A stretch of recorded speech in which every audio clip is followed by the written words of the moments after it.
One of the most basic ways of adjusting the appearance of artwork inside of Illustrator is by using fills and strokes.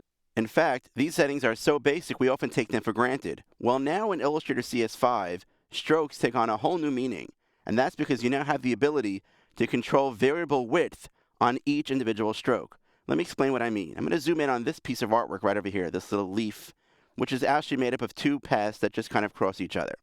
Notice right now that we have a single path over here that has a stroke applied to it. The stroke has a weight of 4 points. We refer to the stroke weight as the width of the appearance of that path. Normally inside of Illustrator, that 4-point weight is distributed evenly across the entire path. It's consistent. The path is always 4 points in width, no matter which point of the path you're looking at. However, now in Illustrator CS5, through the use of this width tool here in the tool panel, I have the ability to come over to any path, click and drag with this width tool to adjust the weight at any point on that path. What I've done here is I've made the width a little bit wider at this point of the path right here. So my path begins over here. If you look at my smart guides that are turned on, you can see that as I move this tool over to one end of the path, at this point the path has 4 points. But now at this point over here, it's grown to a width of a little bit over 8 points, and then it reduces back down to 4 points over here. It's important to note that what I've just done here is I've not added an additional anchor point to my path. In fact, if I switch to my direct selection tool, you'll see that this path still has its original 2 anchor points. However, what I've added is something now called a width point on the path itself. If I switch back to the width tool, and I mouse over this part of the path, just by simply mousing over the path, I can view the exact width of that stroke at any point along that path.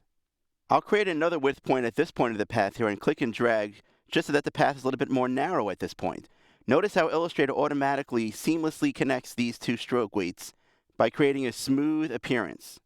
At any time with the width tool selected, you can go over to one of these width points and double click on them to see their exact settings. This brings up the width point edit dialog box where I can see the actual width on either side of the path. We'll talk about that in just a moment. The total width of the path at that specific point. And I also have the ability to delete that point if I'd like to. Another way to delete the point is simply to click OK here, select it with my width tool, and then hit the delete key on my keyboard. I'm actually going to undo that action because I want to show you that now that I have 2 width points on this path here, I can click on one of these and move them back and forth. And notice that right now I'm only moving 1 width point along that path. See how right over here, Illustrator automatically connects these 2 stroke widths with a smooth line. But as I move this width point, only this one is moving.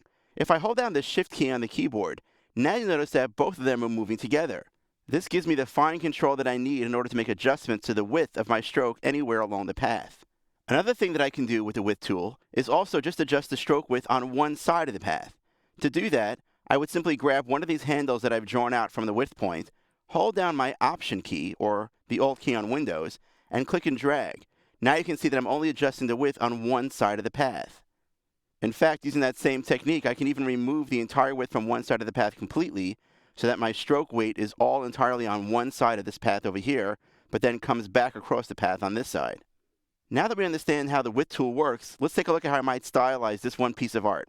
I'm actually going to come over here to this width point and then delete it, and I'll do the same thing for this one here. Now I'm back to my original stroke weight of 4 points. I'll come here to this end of the path and drag out my stroke width so it's just a little bit more thick over here. Next, I'll take a look over here at the top of the path, and I'll make this one more narrow. This gives me a much nicer appearance to that piece of artwork. Next, I'll come over here to this part of the leaf. And what I'll do is I'll simply come over to just about this part over here and click and drag to make this part thicker. I'll add another width point right about over here and make this one just a little bit more narrow. Now if I deselect this, you'll see that I have the ability, using the same path as before, to get much more control over the appearance of the stroke of my artwork without having to create specific expanded paths. No matter what kind of art you draw or create inside of Illustrator, you no longer have to put up with strokes that all look the same. Using the new width tool inside of Illustrator CS5, you can draw paths with thick and thin nuances and easily add expression to your drawing.